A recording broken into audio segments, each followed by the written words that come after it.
Facts, not religion, shape my experiences. I am skeptical but open-minded about the supernatural. Because of my religion, I didn't try to understand what happened.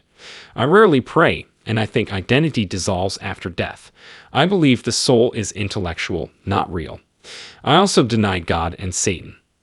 Hospitalized when my mom was diagnosed with breast cancer in 1998, I attempted to help her throughout this time. In the days before her death, I was emotionally and mentally exhausted. Seeing my mother's illness worsen made me feel useless and desperate. Time was short, so I made every effort to make her last days comfortable. I was crushed when my mother died a year later. My soul was heavy with grief, and every minute was miserable. Work stress exacerbated my issue. Work stress and duties overwhelmed me. I saw physical changes over time. I felt weaker and tired, and didn't want to eat.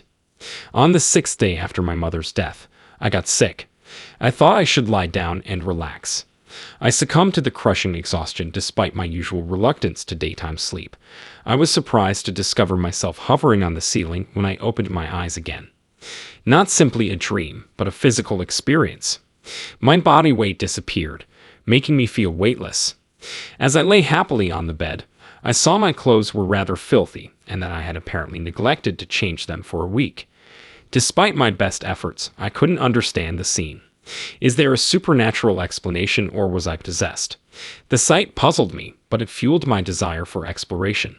I wanted to know and go home. My dog usually accompanied me, so I looked for him. I explored the room but found him nowhere. The yard sight infuriated me. It was well known that my dog gnawed on grass and destroyed our flower beds. I shouted at him to stop, but he kept digging in the grass. He usually stopped after I yelled at him, so I felt uneasy. I became confused. Why didn't he hear me? I approached him to catch his attention. I called out to him, but he didn't notice. I gingerly touched his body, but got no response. I woke up in a pitch-black room, disoriented. Like a rocket ship, I was constantly lifted. My body felt lighter as I got taller. I felt liberated as my desires and fears faded, like a butterfly escaping from its cocoon. Everything I formerly valued seemed minor compared to my goals here. I felt overwhelmed by peace. It was not dark here, and the air was calm. Now neither sadness nor horror plagued me.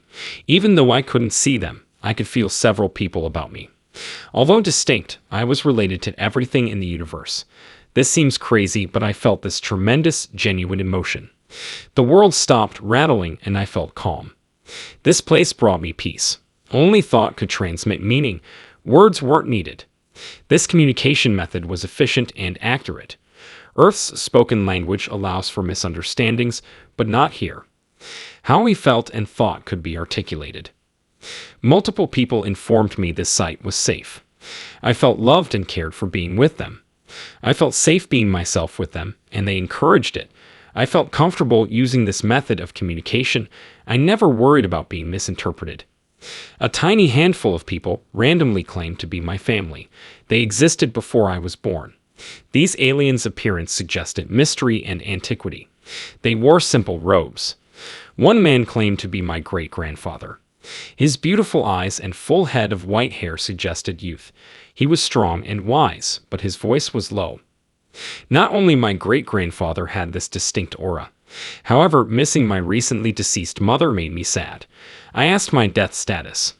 Instead of responding, they told me that nothing dies and everything is eternal in this domain. This response remains puzzling. I began to grasp life as we talked. I realized life and death are just transitions, not the end of existence. They told me we live in our pure form, bodiless, in this unending place, which is profound life comprehension. A river from another world appeared here. One bank of the river was a huge tree with odd fruits. These fruits were new to me and glow white. Their cone-shaped shape was uncommon. After careful counting, I chose 12 colors, some familiar and some new. The fruits ranged from a blazing scarlet that looked like flames to a jewel-like blue that sparkled in the sun. I found grapes with lovely pink hues like baby cheeks. I could explain these fruits' colors, while others were hard to define. The hues appeared alien because to their otherworldly light. I felt a pleasant, purifying force when my naked fingertips touched the tree's trunk. This touch intrigued me and made me curious about the tree. I carefully grabbed a banana and bit it. My mouth was filled with thick, sweet taste. I felt that my mind had learned a lot about the cosmos and its purpose. My thoughts crystallized while eating the luscious apple. My previously incomprehensible thoughts made sense. I felt surrounded by unlimited information, like I was in a treasure box. I loved every bite of fruit and wanted to learn more about knowledge and truth. I prepared to climb the tall tree with adventure in my heart. I climbed the first branch and saw a wonderful panorama. Leaves waved in the wind to welcome me. I basked in sunlight via leaf gaps. I kept climbing each green obstacle. My search for stability was hampered by the branches' complicated linkages. I finally reached the tree's pinnacle, and the view was beautiful. The sun shined on a wide, blue globe before me. I felt like I could touch the sky. On top of the tree, I felt blissful. I felt the unlimited energy and promise of life and understood courage and adventure at that time. My memory became muddled after that. I remember a long talk with a man, but nothing else. The third morning after 3 days of continuous sleep was when I woke up. I would have anticipated my mom to greet me in paradise. No one I'd ever known was there, including her. This confused me entirely. I told 2 pals to get their support. After I told them, they doubted my sanity and were suspicious. I can understand their perspective because I would have guessed something similar before seeing it. Misunderstanding saddens me. The truth began to evade me.